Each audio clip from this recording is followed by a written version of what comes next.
ಬೆಳಗಾವಿ ವಿಧಾನಮಂಡಲ ಅಧಿವೇಶನಕ್ಕೆ 19 ಕೋಟಿ ಖರ್ಚು ಮಾಡಿದ ಹಣಕ್ಕೆ ಪ್ರತಿಫಲವೇ ಇಲ್ಲ. ಜನರ ನಿರೀಕ್ಷೆಗಳಿಗೆ ಸಮಾಧಾನವೂ ಕೂಡ ಇಲ್ಲ ನೋಡಿ. ಆಡಳಿತ ವಿರೋಧ ಪಕ್ಷ ಸದಸ್ಯರ ಗುದ್ದಾಟ ಕಿತ್ತಾಟವೇ ಜೋರಾಗಿಬಿಟ್ಟಿದೆ. ಇನ್ನು ಸಿಟಿ ರವಿ ಪ್ರಕರಣವೇ ಇಡೀ ಕಲಾಪದ ಪ್ರಮುಖ ಸಂಗತಿ. 2 ದಿನಗಳ ಕಾಲ ತಡರಾತ್ರಿಯವರೆಗೂ ನಡೆದಿತ್ತು ಅಧಿವೇಶನ. ಉತ್ತರ ಕರ್ನಾಟಕದ ಸಮಸ್ಯೆಗಳ ಕುರಿತಾಗಿ ಕೆಲವರಿಂದ ಚರ್ಚೆ. ಆದರೆ ಜನರ ಜ್ವಲಂತ ಸಮಸ್ಯೆಗಳಿಗೆ ಸಿಕ್ಕಿಲ್ಲ ನೋಡಿ ಉತ್ತರ. ಹೆಚ್ಚು ಹೊತ್ತು ಸದನ ನಡೆಸಿದ ಕೀರ್ತಿಗೆ ಸ್ಪೀಕರ್ ಭಾಜನರಾಗಿದ್ದಾರೆ. ಇನ್ನು ಅಧಿವೇಶನ ಮುಗಿಸಿದ ತೃಪ್ತಿ ಇದೆ, ಆದ್ರೆ ಫಲಿತಾಂಶ ಏನು ಅನ್ನುವಂತಹ ಪ್ರಶ್ನೆ ಎದುರಾಗಿಬಿಟ್ಟಿದೆ.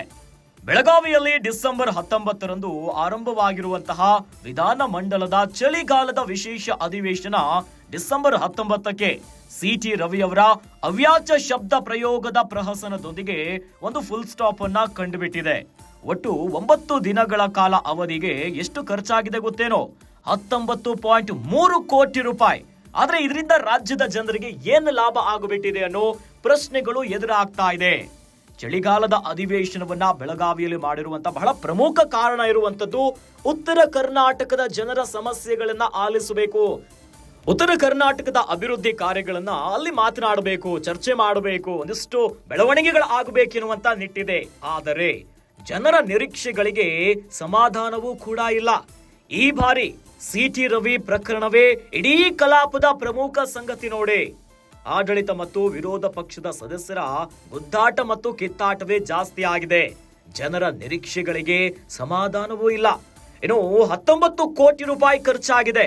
ಖರ್ಚು ಮಾಡಿರುವಂತ ಹಣಕ್ಕೆ ಪ್ರತಿಫಲವೇ ಇಲ್ಲ ನೋಡಿ. 2 ದಿನಗಳ ಕಾಲ ತಡರಾತ್ರಿಯವರೆಗೂ ಕೂಡ ನಡೆದಿತ್ತು ಅಧಿವೇಶನ. ಉತ್ತರ ಕರ್ನಾಟಕದ ಸಮಸ್ಯೆಗಳ ಕುರಿತಾಗಿ ಕೆಲವರಿಂದ ಚರ್ಚೆ ಆಗಿದೆ. ಆದರೆ ಜನರ ಜ್ವಲಂತ ಸಮಸ್ಯೆಗಳಿಗೆ ಸಿಕ್ಕಿಲ್ಲ ಉತ್ತರ. ಅಂದ್ರೆ ಹೆಚ್ಚು ಹೊತ್ತು ಸದನ ನಡೆಸಿದ ಕೀರ್ತಿಗೆ ಸ್ಪೀಕರ್ ಭಾಜನರಾಗಿದ್ದಾರೆ. ಅಧಿವೇಶನ ಮುಗಿಸಿದಂತ ತೃಪ್ತಿ ಇದೆ, ಆದ್ರೆ ಫಲಿತಾಂಶ ಎನ್ನುವಂತಹ ಪ್ರಶ್ನೆ ಈಗ ಎದುರಾಗಿಬಿಟ್ಟಿದೆ. ಉತ್ತರ ಕರ್ನಾಟಕದ ಸಮಸ್ಯೆಗಳನ್ನ ಆಲಿಸಬೇಕು, ಅಭಿವೃದ್ಧಿಗಳನ್ನ ಮಾಡಬೇಕು. ಇನ್ನು ಜನರ ಹಣ 19 ಕೋಟಿ ರೂಪಾಯಿ. ಆದ್ರೆ ಇಷ್ಟು ಖರ್ಚು ಮಾಡಿದ್ರು ಕೂಡ ಇದರ ಔಟ್ಕಮ್ ಏನಿದೆ, ಪ್ರತಿಫಲ ಏನಿದೆ? ಜನರ ನಿರೀಕ್ಷೆಗಳಿಗೆ ಸಮಾಧಾನವೂ ಕೂಡ ಇಲ್ಲ.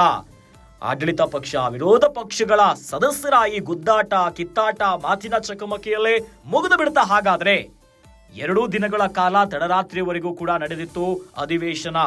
ಉತ್ತರ ಕರ್ನಾಟಕದ ಸಮಸ್ಯೆಗಳ ಕುರಿತಾಗಿ ಕೆಲವರಿಂದ ಚರ್ಚೆ ಆಗಿದೆ. ಆದರೆ ಏನು ಫಲ ಅನ್ನುವಂತ ಪ್ರಶ್ನೆ ಈಗ ಸಾರ್ವಜನಿಕ ವಲಯದಲ್ಲೂ ಕೂಡ ಭಾರಿ ಸದ್ದು ಮಾಡ್ತಾ ಇದೆ.